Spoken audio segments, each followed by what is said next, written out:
In his search for Christ, he comes to a hermit in the desert who teaches him the way of Christianity. But when it comes to the practice, St. Christopher cannot follow the rule, cannot follow the standard. I mean, he is a monster after all.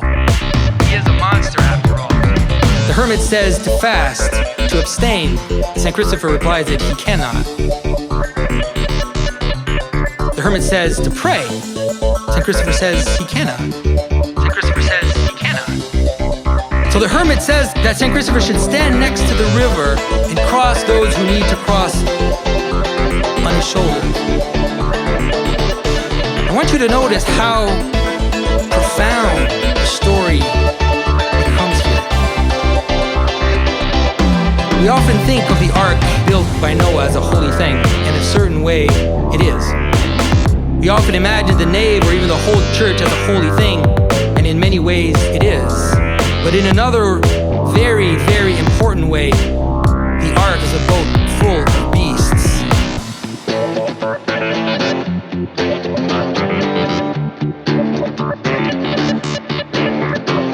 And the church is a hospital full of the sick.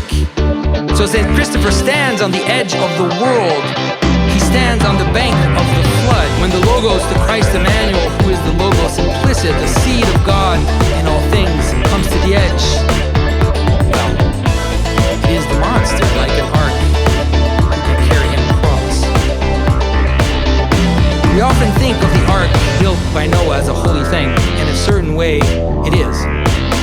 We often imagine the nave or even the whole church as a holy thing, and in many ways it is.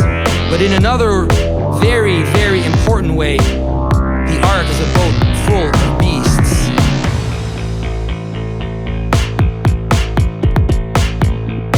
I want you to think of that hermit.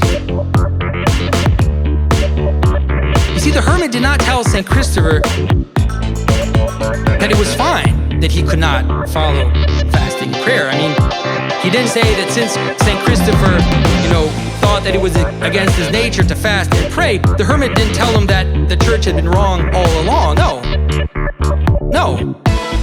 But the hermit in wisdom and in economia, he brought St. Christopher to the edge. He brought St. Christopher into the narthex, the edge of the flood, where he could be the ambiguous figure he was in the first place, and eventually and mysteriously become a vehicle for his